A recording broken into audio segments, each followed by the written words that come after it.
We first actually got introduced to each other by a mutual friend of ours.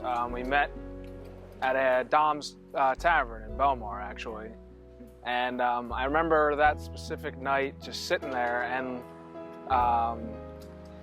a lot of the times you see someone and you're like, oh man, like I have to know more about them, or you know, you say things to yourself, and the thing I remember saying to myself specifically was, why are you so interesting to me? And I remember being pretty persistent about it with my friend after the fact, like bugging him all the time, like, hey, give me your number, or give her my number, like, you know, I want to meet her, I want to hang out with her, you know, I want to get to know her. For probably around, I don't know, like 9 months. Yeah, 8 or 9 months, I think it was, close to it. I was just kind of pestering him every few weeks. And then finally we actually went out and I kind of ignored her. And then... That made me mad. Yeah. So yeah, you were going to go into Jefferson Hospital for 46, 42 days? Yeah, like in that area. Long stint.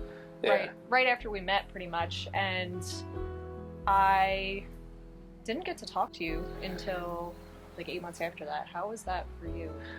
Yeah, I kind of like, just at the time I met her, it sounds silly, but I kind of like was like, I know I had that situation coming up, so like I just decided to kind of not pursue it, because I knew for at least however long that was going to be, I wasn't going to be able to like interact with anybody. Or I remember like laying in the hospital just like saying to myself like, oh man, like if I could just find someone that I could rely on like that. Like, you know, it was around Valentine's Day, so of course you're seeing all the Valentine's Day commercials, and you're sitting there and you're thinking to yourself, like in your own head, you know, how nice that must be to have. And then it was almost like fate. Like I came out, I was doing good, feeling real great, like things were looking up, and then I found someone that, like, you know, for lack of, you know, a more cliche term, like my rock, like someone I know I could always rely on, someone who always has my best interests in mind, and in return I do the same for her. And you know, no disrespect to none of my friends or anything like that, but I just don't want to spend any time with anybody else. I always want to be around her. And I don't like going to bed if she's angry at me or upset with me, so we try to fix things, talk things out. Never go to bed angry. Yeah, never go to bed angry. I think of her more than I think of myself. Like, how can I benefit her? What can we do? You know, how can I make life better for her? A lot of the things I do are motivated by wanting to make things better for her. So sweet. So we started dating, and Kevin had been in remission for almost 2 years? Almost 2 years, yeah. It was like a month under 2 years. Yeah, so February 2017 rolls around, and I'll never forget that. The actual date was February 3rd, 2017. We were supposed to move out together about a week after that, and he had his checkup with his oncologist, and his cancer had resurfaced. It was hard. It was really hard. But here I am crying about it.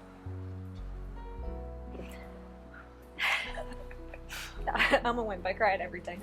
But yeah, so it really rocked our world. We weren't sure what was going to happen, where we were going to be, and it took a little over a year, but we were able to move out together. April 2018, we got our first apartment together, which was exciting. It was new and different, and a good 6 months. We survived. Yes, we survived. Yeah. The first 6 months. We didn't kill each other. Yeah, we didn't kill each other. There's that. We had our dogs there with us. That was great. I'll be honest, the actual proposal is a little bit of a blur because I was so excited when you pulled the ring box out. I heard what you were saying, but if I had to repeat it, I don't know if I could, because I was just so happy and ready to say yes to you. I think I probably cut him off and said yes at one point. But it was a really nice moment, and I really liked that it was just us together. But yeah, so we got engaged Valentine's Day, and then boom, COVID. So and here we are. Here we are, a few months later. And I remember telling my parents I was going to do it. And, you know, obviously they were thrilled and all that. And I remember going to your parents' house to ask your dad and your mom, which of course your mom wasn't there that day, so I missed her. I had to call her, yeah.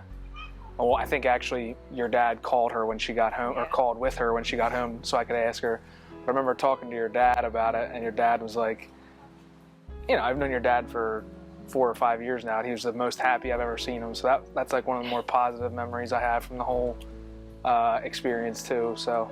Didn't he cry? He said he cried. Yeah, and then he pulled out a bottle of whiskey and a couple beers, and we Irish dad. Yeah, so we hung out and had a drink or two, and your mom cried too. Yeah, my mom cried. When we came back, she was like, "Thank you for loving my son." Yeah, I'm like, so unlovable, I guess. No. So I did. He tried to bring. I tried to let her go. I tried to do the nice thing and say. Well, this was after. Yeah, she was the opposite. After I had gotten my reoccurrence, I said I can't. In my own mind, it was like I can't do this in good faith to someone. Like I tried to cut it off and do her a favor. At least that's what the stupid rationale was in my mind. And she probably threw almost every curse word in the book at me, because she said, you know, how dare you think that would, you know, that was who I am. I would never do that. Like, this is us. We're in it together. She called me stupid, I think, a few times, which. Well, it was a stupid move. Yeah. And I said, you're not a stupid person. She made me feel. I don't know why. She made me feel dumb for saying it. But you know, after re-examining my approach to the situation, it was probably not a good thing to do that. But I was trying to, like I said, try to do her a favor. Pretty much right after you inadvertently tried to break up with me, I made the conscious decision that, hey, yeah, this is someone that I want to be with. I want to be with him no matter what he's going to have to deal with, no matter what cancer brings or the future. So I've known since December 2017, January 2018, that I wanted to be his wife. For our marriage, I take it day by day. I am excited for what tomorrow will bring. I don't think too far ahead, and I think that's just because I enjoy spending every second with you. And no matter if it's a week, a month, 10 years, 30 years, you get to see me all old and gray, you know? But well, at least I don't have hair, so I won't go gray, yeah, so it works out for me. It's positive. Yeah.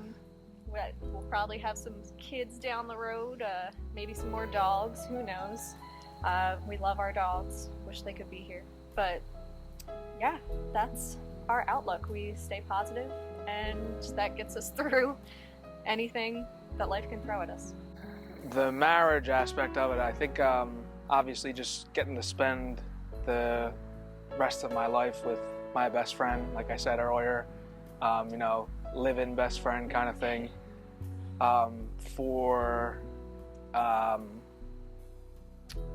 the deeper part of it, you know, what I'm looking forward to, I think that, you know, I don't want to make anybody upset or anything like that, but I think that just knowing that I accomplished everything I wanted to, and found someone to do it with, and going from an I to a we, and all that good stuff. I think that's no stone left unturned kind of thing is I think really what it comes down to. Yeah. I love you. I love you. Can't wait to spend the rest of my life with you. You sure? I'm 100% positive. 100% positive. Me too. Good.